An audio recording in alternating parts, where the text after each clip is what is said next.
Hey, I'm Alex Newman with the New American Magazine, and today I want to talk to you about Congress. Did you know that Congress had solved all of America's problems?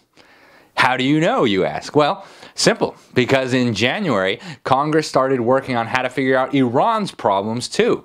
In fact, they were so confident that they had solved America's problems and could now move on to Iran's problems that they voted 415-2 in the House of Representatives to tell Iran what to do and to tell the UN what to tell Iran what to do. So pretty amazing, right? We must have no problems left in America.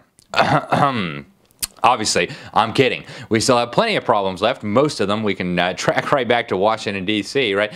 But Washington, D.C., the House of Representatives really did vote for this resolution.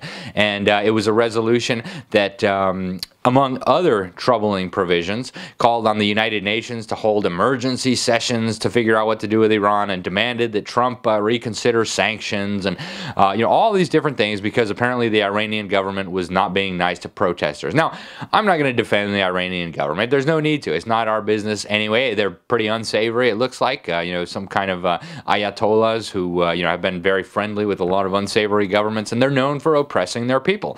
But I also know that it's not the business of the American government to be solving the problems or to be playing global cop. And so two representatives did understand this, Walter Jones of North Carolina and Thomas Massie of Kentucky, two of the highest scoring lawmakers on the Freedom Index, by the way, which is the New Americans Index of how constitutional a congressman's voting record is, and both of them do very well. And so Thomas Massie, I think, had the most insightful comments in terms of why he voted against this resolution.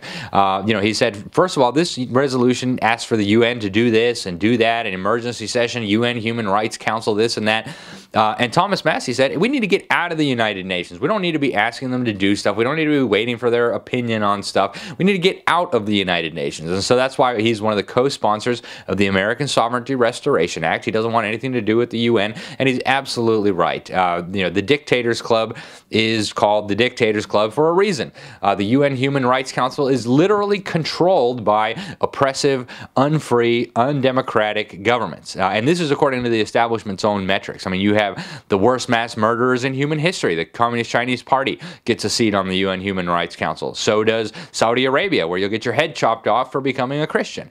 So does the regime in Venezuela, which is shooting protesters and where people are starving and eating their pets because they actually have an oil shortage, believe it or not. Cuba, the gangster communist regime enslaving the Cuban people, also gets a seat on the UN Human Rights Council. And it's supposed to be only governments that uphold the highest standards of human rights. So you wonder what their vision of human rights really is and how this gaggle of human rights abusers and gangsters and mass murderers and psychopaths is going to hold a fellow government composed of these types of people accountable. It's just ludicrous. And so beyond that, we also have the fact that America is now $20 trillion in debt, $200 trillion in unfunded liabilities. The American government is not exactly, a fount of wisdom when it comes to how to properly operate a country, right? Yeah, we do have a great constitution, and our constitution could provide a very good model for people around the world who are interested in having freedom in their own country. But the founders of our country, the drafters of our constitution, understood very well the dangers of going around the world and, telling governments what to do and making alliances, entangling alliances. John Quincy Adams, I love how he put it, America goes not abroad in search of monsters to destroy, right? We don't need to be going around the world telling governments how to behave and telling people what to do.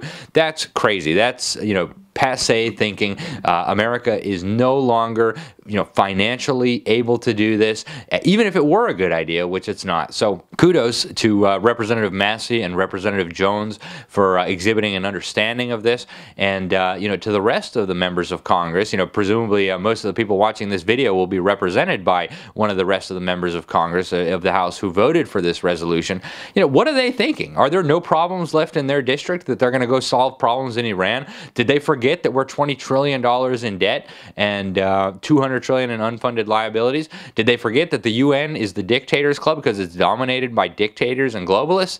Well, it sure seems like it. So, it couldn't hurt to make a phone call and tell them, how do you want to be represented? Do you want your members of Congress to be telling other countries what to do, or should they be focused on obeying their oath of office and sticking to the Constitution? I think the choice is clear. So thanks for watching. I'm Alex Newman with The New American. Stay tuned and check out the articles below. Thanks.